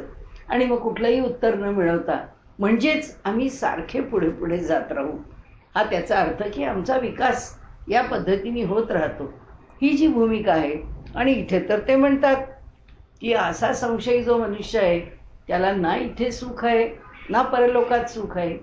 आणि तो आता आपण सुखाची गोष्टही सोडून देऊ, आपण एवढंच म्हणू की तो संशयी ज्ञान मिळवू शकतो का मिळवू शकत नाही, समाधानी होऊ शकतो का होत नाही, स्थिर होऊ शकतो का होत नाही. त्यातलं तो काहीही होत नाही. ना तो समाधानी होतो, ना तो ज्ञान मिळवतो, ना तो स्थिर होतो. कारण संशयामध्ये स्थैर्यच नाही आहे. काय करू नको, असं करू का तसं करू, ते घेऊ का हे घेऊ, हे सोडू का. किती लोक असतात की खरेदी केलेल्या वस्तू, म्हणजे मी तर कमाल अशी बघितली आहे, आत्ता वस्तू खरेदी केली या क्षणी, हे खोटं नाही आहे, अगदी माझा कालचाच प्रसंग आहे. आणि ती वस्तू घेतली, किती नंबरची ती चप्पल बूट काय पाहिजे होता, आता आपल्या पायात घालून आपल्याकरता ती चप्पल बूट घेतलं, चालून पाहिलं, ट्रायल लिहिली आणि मग ती पटली म्हणून चप्पल घेऊन फक्त त्या दुकानामध्ये लिफ्टनी वरून बाई खाली उतरली आणि उतरून आता बिल द्यायचं.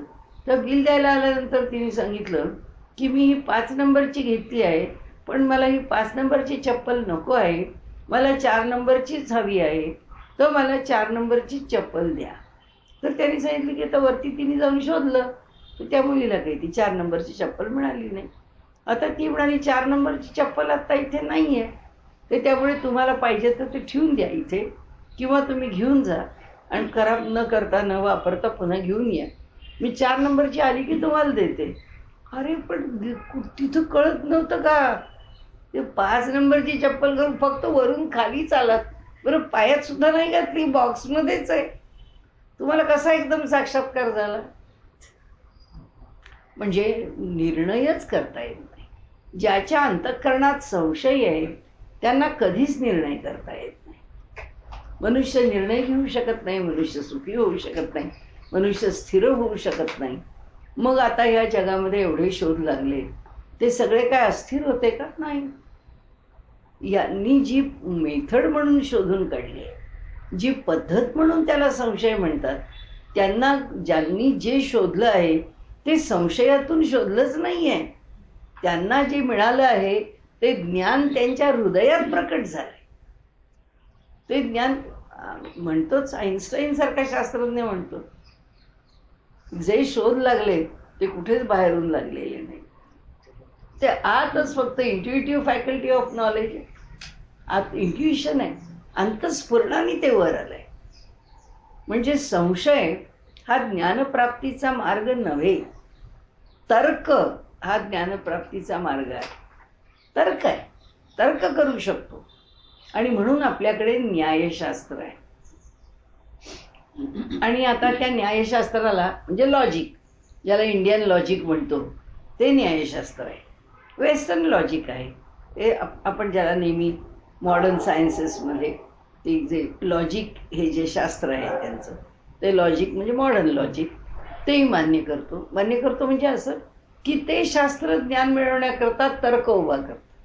आणि आपण शेवटी आता आपला सगळा विषय, आज आपण ज्ञान हे सूत्र धरलंय आणि आज आपण सगळा विषय घेतला चर्चेला, किंवा मनाशी थोडंफार त्याचं इकडून इकडून विचार करण्याचा प्रयत्न केला.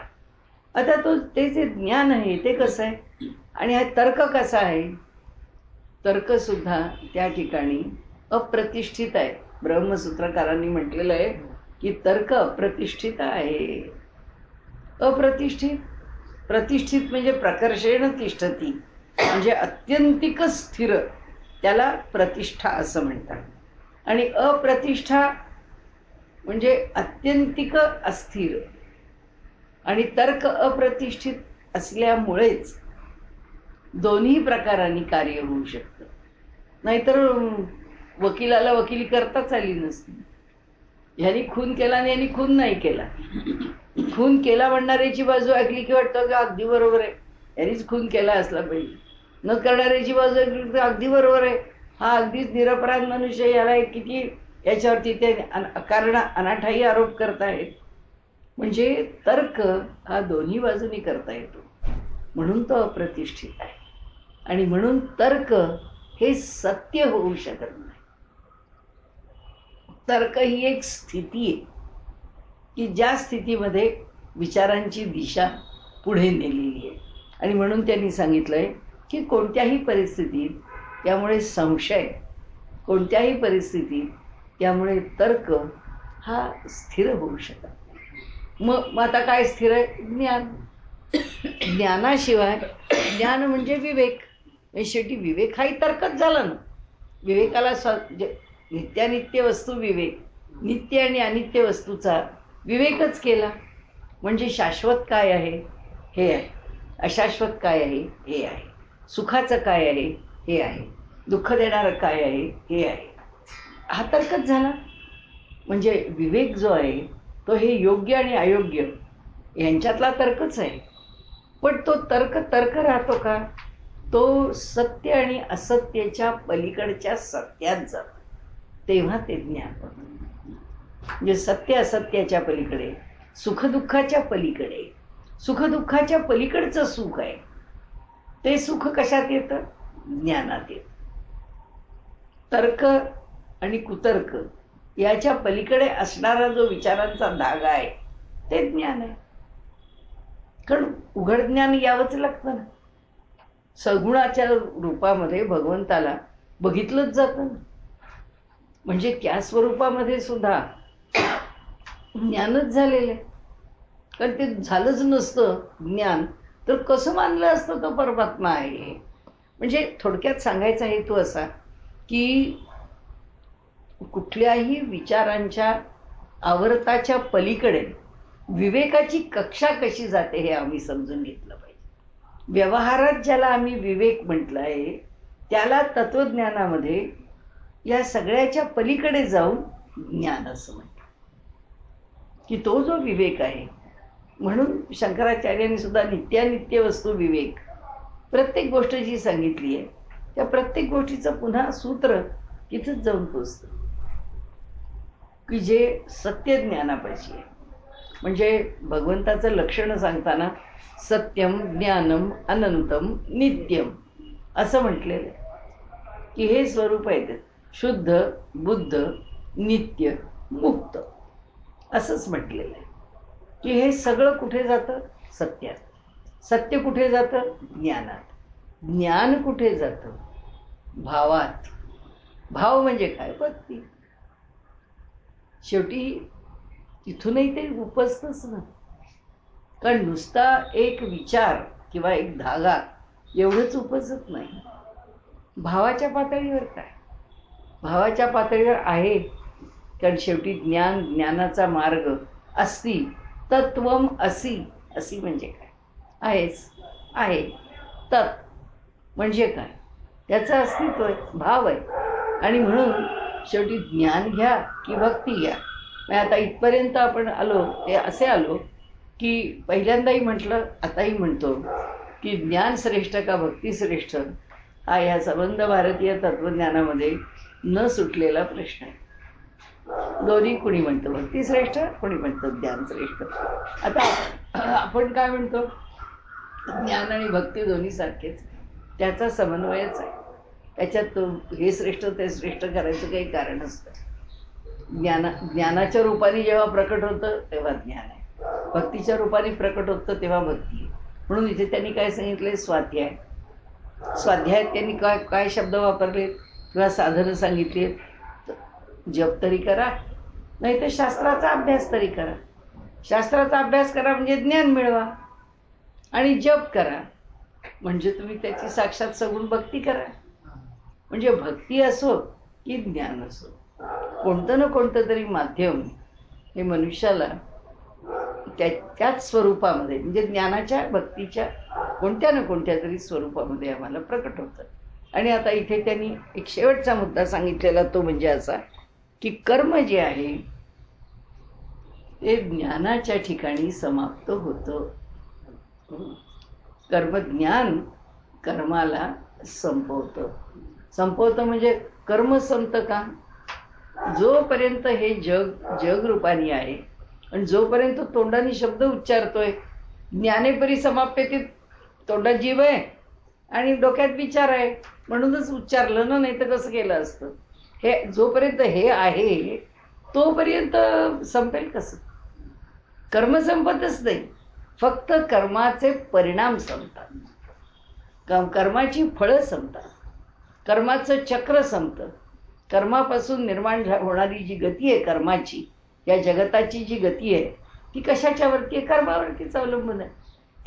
ती गती त्याच्यापुरती खुंटीत होते, त्याच्यापुरतं जग राहत नाही. आता या जगाचं त्याला काही फळच नाही, कारण या जगात येऊन त्याला कर्म संपवायचं नाही आहे, काही फेडायचंही नाही आहे, काही भोगायचंही नाही आहे. त्यामुळे कर्म फक्त कोणत्याही स्वरूपात शिल्लक राहत, ह्याचा अर्थ जगात तो राहत नाही असं नाही. आणि म्हणून शंकराचार्यांना सुद्धा शेवटी जीवनमुक्त मानावा लागला. की कर्म जरी संपलं तरी तो जिवंत कसा राहिला मग या कर्माच्या भूमीवरती? ज्ञानी येतो, मुक्त येतो, पण तरी जीवित आहे. आणि म्हणून आता आपण साधारणपणे एक तत्वज्ञानाची जी भूमिका आहे त्या भूमिकेला वेगवेगळ्या प्रकारांनी ह्या 4थ्या अध्यायापर्यंत आपण शक्यतो विचारात घेतलं आहे. आणि त्यांनी सुद्धा इथपर्यंत आपल्याला ना एक विंडो शॉपिंग दिलं आहे की तुम्हाला उपनिषदांनी जे विचार दिले आहेत तर त्याचा तुम्ही विचार करा. म्हणून आपल्याला साक्षात भगवंतानी असं आपल्यापुढे एक एक एक एक पुष्प वर्षाव करावा. त्या पारिजातकाची फुलं जशी टपटप खाली गळावीत तसं प्रत्येक शब्दाशब्दातनं अर्ध्या श्लोकातनं एक एक एक एक विषय त्यांनी मांडला. आपण काय प्रत्येक विषयाचं थोडंच विवेचन करू शकणार आहे, कारण त्याचं विवेचन करत बसलो तर सगळी गीताच होईल. त्यामुळे तो काही प्रश्न नाही. आपण तर कितीतरी मार्ग म्हणा किंवा त्यांनी आणखीन सांगितलेल्या भूमिका म्हणा आपण काही विचारत नाही घेतलं. फक्त काही जे मुख्य सूत्र आहे तेवढी सूत्र आपण एक पार्श्वभूमी या भूमिकेतनं घेतलेली आहे.